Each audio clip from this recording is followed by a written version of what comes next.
This case, the girl is 17 years old. years old. So 17 years old, no implant at all, right? Remember the skeletal growth. Okay, no implant, 17 years old patient. So we need to manage a Maryland bridge, but we need to reestablish the contour. And if you are able to face this kind of problem in one single appointment, go with one single appointment. So manage the soft tissue and manage the prosthesis, the provisional prosthesis, the good design of the pontic side, and leave the space for the papilla during the early healing phases. And that's the key, you know, the way you design the provisional restoration is key. In fact, you see that the space was left because you want to do Mother Nature doing its job. If you close this space, the papilla is never going to grow back because you're going to take away the space from the papilla. So leave the space is one of the key in order to again have like the soft tissue growing back. So we deliver a lithium disilicate Maryland bridge in two lateral sides. This is the image before the cementation, okay? But was or where it was 2005, and okay, now it is here 2024. Okay, the key is to obtain long-term stability of both the hard and the soft tissue. So remember, guys, sometimes no implants, sometimes manage with the prosthesis, with the adhesive prosthesis in the aesthetic area. Follow the patient long the year. In this case, 2024, this is the situation. She is our assistant.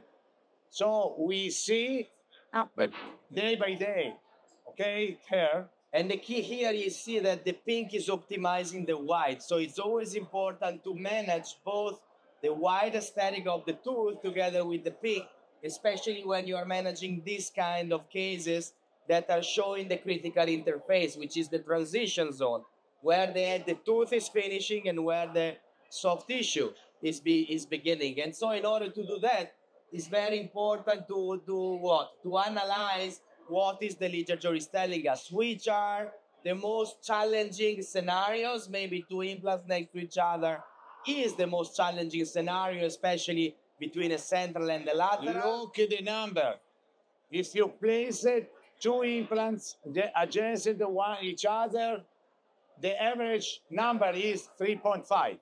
Okay? So it's very important to know this kind of number is completely different if you treat a thick phenotype respect the thin phenotype patients. Okay? And so why is that? Because around the tooth we have the biological width and we have the supercrystal fibers. Around the implant, yes, we do have the biological width, but we don't have supercrystal fiber. We have subcrystal fiber, especially if you're using a bone level implant. So it's always important when you approach the aesthetic area to think biologically, understanding why you need to have like a determinate space or a determinate amount of soft tissue around the implant to maximize the aesthetics.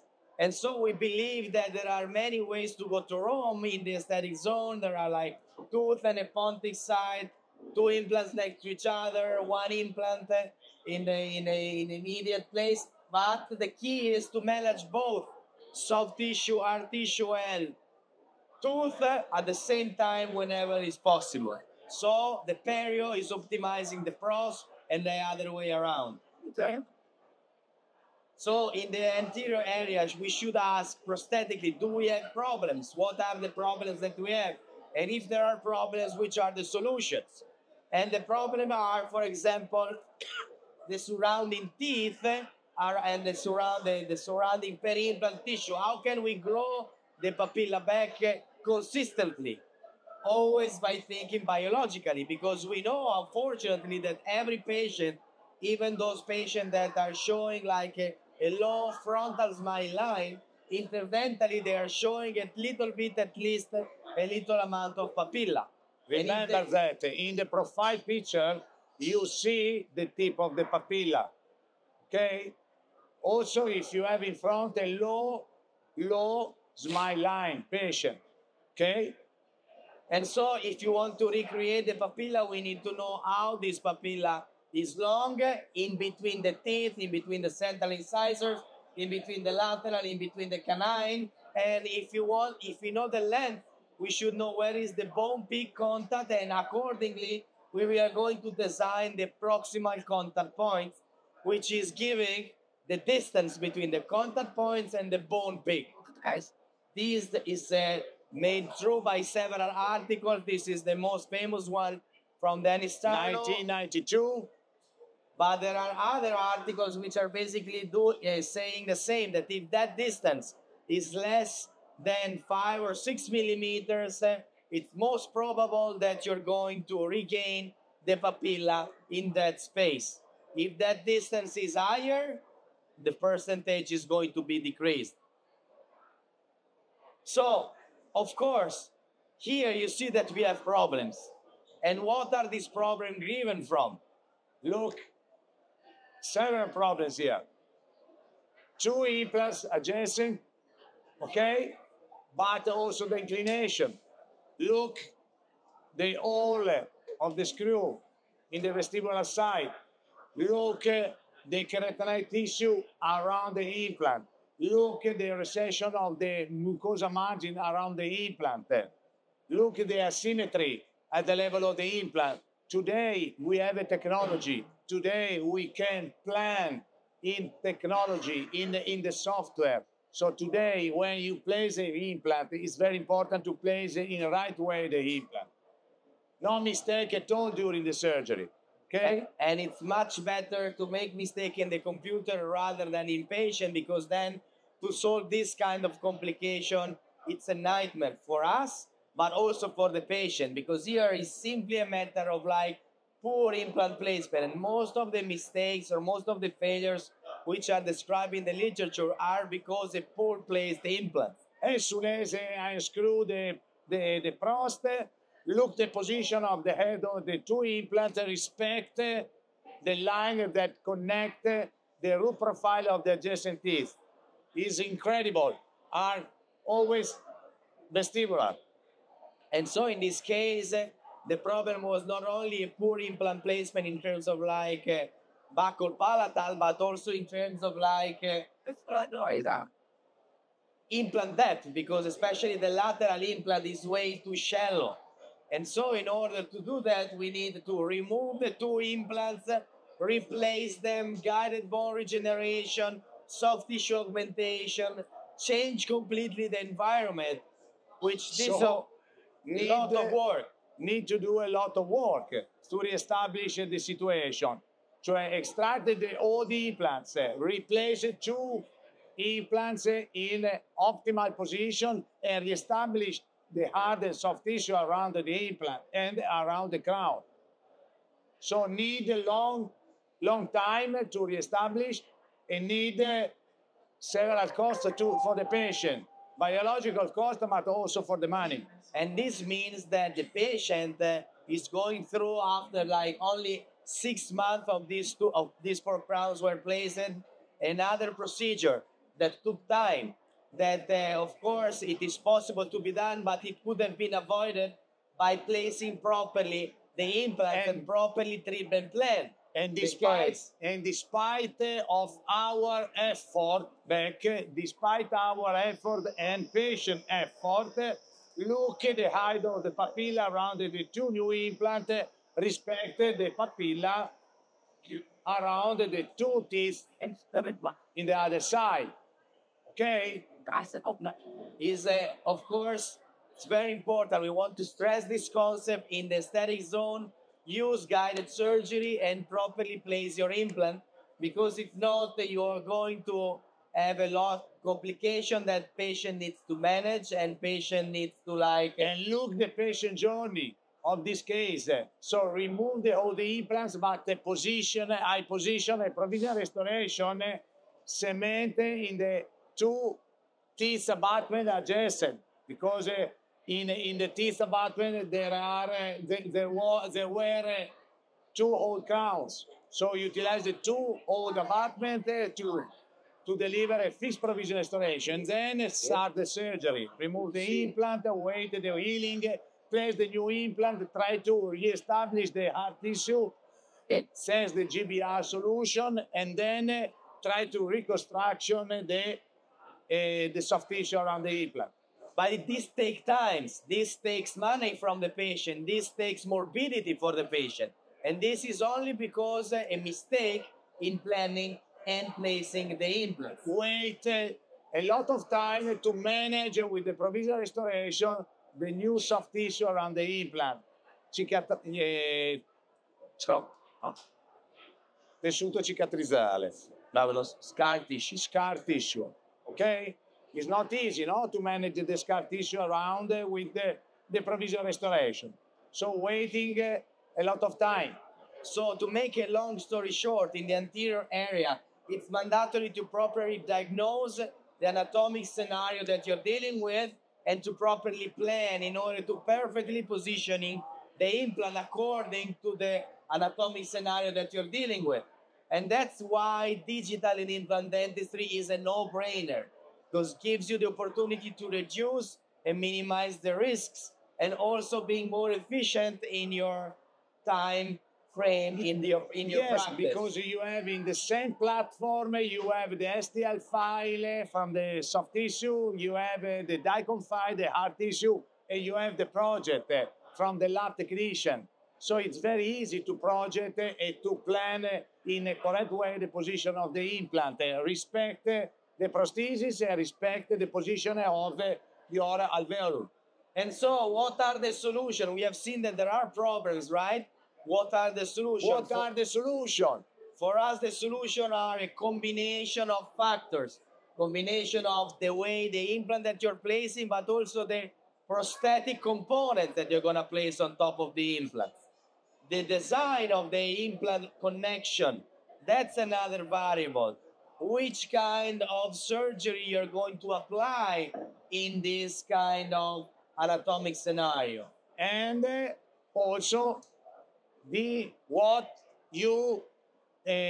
how to design the major profile of your prosthesis. Try to support the soft tissue and try to support the papilla around the implant. Because the ultimate goal in aesthetic dentistry is to obtain this buccal palatal dimension in where the tooth is missing, but the root profile is there, in where the interproximal height of the bone is there, in where everything is preserved as Mother Nature. Remember, Mother Nature, around the tooth, we have a different number respect to the tissue around the implant. Around the tooth, we have a 0.5 millimeter of gingival margin thickness, and we have a 0.7 millimeter bone thickness at the level of the vestibular side. At the level of the implant, we have a 2.5. We need to have a 2.5 soft tissue to stabilize the mucosa margin and to hide the component, the prosthetic component. Okay? And it's completely different whether you are going to treat one single tooth or when you're going to treat like two teeth next to each other like central and lateral. Completely different scenarios that you need to properly evaluate before treating these kind of cases. And so let's see, for example, how to manage the emergence profile, because the emergence profile of the crown should be following the rules that are described in the literature. We should have like a smooth emergence profile, which is both a combination of subcritical and critical contour. And the design in the subcritical area is a concave design or flat design to leave a space for the connective tissue, okay? And the critical contour is below 1 millimeter below the mucosa margin. Try to set very well the zenith of the mucosa margin, respect the adjacent teeth. We need to provide adequate soft tissue support, and there are many articles. The Weisbrod article, but also this article from Marcus Blatz, which is dividing the subcritical contour area into two areas. 1, 2, and the 3 area. If you use a bone level implant, you have 3 areas, okay? And of course, these areas are there if you are properly placing what? If you are properly position the implant in the 3 dimension of the socket. If you place it deep enough, if you're placing like properly enough in terms of like interproximal and bodily position, and if you're placing it properly in the level of the actual inclination compared to the socket that we have to deal with. That's absolutely important, because if you're placing the implant too shallow, this is what we can get. Situation number 4.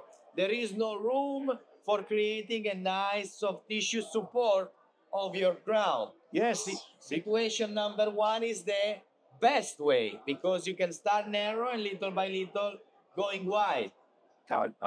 Yes, because in the aesthetic area we use a maximum 4 diameter implant. So we have a 4. We need to reach 7 or 8 millimeter diameter of the central incisor, lateral incisor, or canine. So it's very important to have the head of the implant so deep to create some good design. And so you want to be in the left side situation rather than in the right side situation, where you see that the C and B area are influenced by the way you have positioned the implant in the socket in terms of like implant depth. But implant depth is not the only variables. There are other variables, right? For example, the implant bodily position, vestibular or palatal. Also, Dr. Salom showed you that it's better to place it palatal in order to have like more space for the soft tissue to get that mucosa thickness, which is what we want to achieve in the aesthetic area. Moreover, you need to properly place regarding the actual inclination of the socket that you have. You want to do screw retain with the screws that comes out at the level of the cingulum of the contralateral tooth.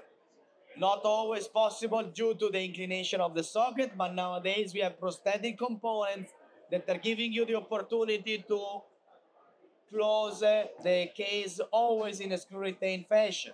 Yes, but if you plan in digitally or in digital way, it's very easy to place in the right way the body of the implant, respect the socket, and respect the prosthesis design by the technician.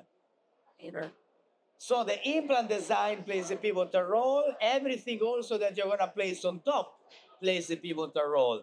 The modern implant is a platform switch implant, because platform switching is here to stay, because it gives you more space for the soft tissue, especially when you're placing 2 implants next to each other. Remember, the biological width has always the vertical component, but there is also the horizontal component of the biological width also around the implants. And that's why platform switching is absolutely important. Then, if you place an implant which is a platform switching and then you don't use the right prosthetic component, you're losing all the benefit of it. So that's very important, working with companies such as, for example, Ritter, that they are always like thinking about nice prosthetic components in order to maximize the space for the soft tissue, to bring the connection from the crown to the implant far away, so that we have more space for the soft tissue. What else? What about approaches? Dr. Salom showed you many different approaches, and we are really believe that there is not the better surgical approach. There is the best surgical approach that suits in that specific anatomic scenario. And all the surgeries that we are going to do in the anterior area should be oriented to fulfill what? To fulfill the primary objective, which is to achieve long-term stability of both the hard and the soft tissue. Obviously, but we should not forget that there are secondary objectives which are more patient-related, and you can see them here. Try to perform the least number of surgical intervention, reduce the open flap procedure, but depend on the case of the anatomical scenario that you have in front, the shortest overall treatment, Don't have voice anymore. Very lucky to hear together. And, okay, and remember the different scenario, anatomical scenario that we have in front. You have different patient in the chair, we have different scenario in front. So we have a type 1, we have a good position of the buccal bone, the soft tissue. The type 2, we have a good position of the soft tissue, but the buccal bone is missing. But it is missing for the fracture or what? Maybe it's missing because you have in front a thin phenotype patient with a long Rational epithelium. What? Long connective fibers. Connective fibers. Okay? Remember that, because it's not easy to diagnose very well this kind of scenario. So it's very important to take the CBCT. Not only probe the patient, only probe the clinical probing, but also take the CBCT. So each scenario has its own objective. Is in type 1, everything should be preserved. The tooth is coming out, but the buccal plate is there, the soft tissue is there, so we should preserve what we have. Type 2, it's more tricky. We don't have the buccal plate. Take a CBCT, extract the tooth, probe the area to see if the buccal plate is there. Type 3 is the easiest one to diagnose, but the most difficult to diagnose, treat. But tricky to treat. Okay? Because you buccal have plate is to not establish everything. All the hard and the soft tissue. And what about soft tissue? We have different kind of soft tissues. Remember, 2 different phenotype in the mouth. Thin scallop, flat is flat. No, no. The thick phenotype is flat, but also scallop. Remember that. Not only flat, is also scallop. The thick. Okay? And the thin and thick has a different number around the tooth. Different number, different biological number. Remember that. The thickness of the soft tissue margin and the thickness of the buccal bone is completely different. Okay? I'm sorry. And despite we have different phenotypes, we should never, ever forget that the buccal bone thickness is always 90% of the time less than 1 millimeter. And remember, in the buccal bone, there is also the... What? The bundle bone. The bundle bone. And the bundle bone immediately missing as soon as you remove the tooth. As soon as you remove the tooth, the bundle bone, 500 microns of bundle bone missing. 700 micron missing. If you have only 700 micron of the buccal bone missing completely. Right? Okay. Plus, the periodontal ligament is going to be taken away. So the blood supply of the area as well is going to be missing. So it's very important not only to decide when to place the implant according to the day of destruction, and we all know that we have a different moment, but also what to do to compensate these events that are always happening. The bundle bone disappears, the periodontal ligament is going to be missed, and so we want to maintain the buccal palatal dimension. So you choose of moment 1, or moment 2, or moment 3, or moment 4 to place the implant in the socket or in the place. Okay? Different situation, anatomical situation. Okay? You waiting, but you rebuild. If you waiting, you need to rebuild something. Okay? And the provisional restoration could be a good way to maintain mechanically the peri-implant soft tissue, because if you are placing an implant immediately the day of the extraction or even in the iliac ridge, you can then manage the soft tissue through the prosthesis. So it's very important to know how to manage the prosthesis. You can do it traditionally like you're seeing now, but you can also do it digitally.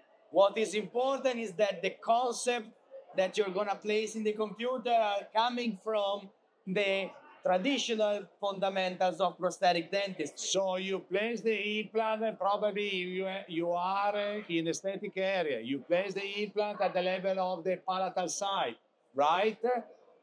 You obtain the good primary stability. You place the provisional cylinder, and then you place the rubber dam to protect the wound, and then you manage a provisional restoration. You have a provisional restoration by the lab.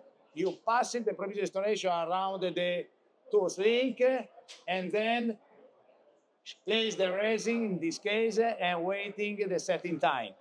And in the bench lab, then you're going to design the emergence profile, the subcritical and the critical contour, which are going to be made properly also if you're properly placed the implant in the socket, because if the implant is too shallow, you don't have space. Okay, and remember the article, the previous article, the design in the previous article, the emergence profile, concave design in the deep portion.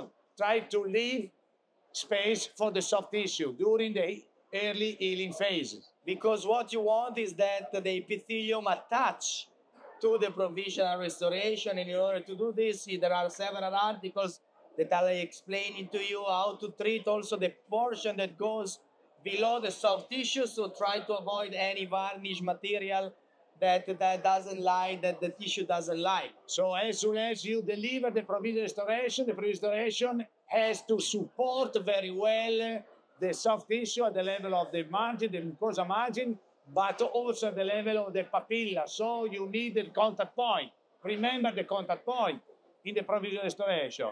If not, the food wrapped inside, and the patient with the tongue will displace your provisional restoration. So you see the concept is here digitally, but traditionally oriented, because also here the space was left for what? For the papilla to grow back. And we know that the papilla is going to grow back because we know the space. We know the distance between the contact point and the bone peak, and we know that by leaving that space, the space is going to close. Remember, the seek of the gingival margin, before extracting the tooth, the number is 0.5, 0.7. So it's very important to place a beautiful connective tissue graft to implement the thickness to arrive to the magic number around the implant, 2.5 millimeter, okay? To stabilize very well the mucosa margin and to hide the prosthetic components. And so, combining it with a provisional restoration, which is going to support 360 degrees the soft tissues. Look at the papilla. As soon as you remove the tooth, 10 minutes after, the papilla is gone. But it's gone because it is not supported. If you're placing the implant, if you're placing the provisional restoration, and if you leave the space, the papilla 1 week after is going to grow back. And manage in the correct way the contact point. Okay, so the provisional restoration has two characteristics: one to support and one to seal the socket. Seal the socket because we want to stabilize the blood clot inside the socket, okay? And minimize the enter of the bacteria around the mucosa margin. And this is a nice image that shows you where the implant with the prosthetic components, which is slim, in order to give enough space for the soft tissue, and the provisional restoration, which is sealing anything that you're going to place in the gap. So remember, the component, the prosthetic component in the deep area must be slim, must be narrow, to leave the space for the connective tissue, to increase the thickness of the connective tissue. And of course, it's very important to communicate with the patient and to communicate with your team, because you see this is an immediate implant in a fresh structure socket, and on the other side is an immediate implant in an iliac ridge. They look different, but for the patient eyes, it's two implants and two crowns. You have to leave the space, and you have to be patient, and you have to communicate with the patient that she doesn't have to go crazy about the way the right implant looks, because we just need to wait Mother Nature to fill the gaps. The papilla is going to grow back, and you can see it here. 2 4 months, 5 months. So waiting for Mother Nature. And if you think place biologically. yes, if you place correctly the implant, if you manage correctly the provisional restoration, and if you don't mistake, okay, waiting for Mother Nature. And so how can we summarize everything that we have done and that we have said so far? Let's Summarize, give you Andrea. some recipes, Summarize. some ingredients for your recipes. Here we are. First and fundamental, important thing. Optimal 3D implant position. What? That's key. So use guided surgery. At least you use virtual planning to execute the implant positioning. Use guided surgery, but using your brain. Okay? Your brain. Knowing the biological scenario. Okay? Manage whenever is possible together the pros and the soft tissue, because the pros is going to sculpt the soft tissue and the soft tissue will enable the tooth to look nicer. Whenever is possible, try to do this in order to create a perfect blend between the white and the pink aesthetics. So design very well the subcritical and critical portion of the provisional and also the final restoration, and using the raw industrial material, because the raw industrial materials are smoother and are better in terms of mechanical properties and chemical properties. So create an envelope that is both hard and soft tissue, so at least 2 millimeters of bone and at least 2.5 millimeters of mucosal thickness. Remember the magic number, the magic biological number around the implant, okay? To stabilize the mucosal margin and to hide the prosthetical components. 2.5 millimeter minimum. Minimum. Remember, the soft tissue around the implant is supracrestal tissue, and this kind of tissue is adherent, not attached, adherent. So it's very important to have a thick soft tissue. Whenever is possible, use screw retained, no cement retained. Try to avoid as much as possible and try to minimize the connection, disconnection, and have a prosthetic and our armamentarium which is the narrowest possible at the level of the implant head, so you give the space for the soft tissue. So, implant position and profiles, recreate the proper hard and soft tissue volume, change the phenotype from thin to thick whenever is possible. Use guided surgery to exactly place the implant prosthetically driven, but always biologically driven in the socket. If you have to choose the right connection, is internal connection and with mi ricordo più il nome, internal connection. Internal connection and bone level seems to be suggested. This is what the literature is telling us. No, è platform, okay, internal and platform switching. Okay. Internal and platform switching, and bone levels because they are easier to place in the area. Last but not least, use abutment level restoration, which are beneficial over bone level, over implant restoration, implant level restoration. Right. Yeah, I don't have voice anymore. It's not easy, guys. But these are the requirements for long-term success. We just want to thank you, but thinking about the last thing, every choice that you're taken, they always must be the patient in the center of the treatment, because the patient wants to have the tooth back, so we like to place the prosthodontist in between, in the middle of this diagram, but it should be the patient. The patient is what counts the most, and so whenever it's possible. And the patient can be your son or your daughter. So guys, thank you very much for the attention.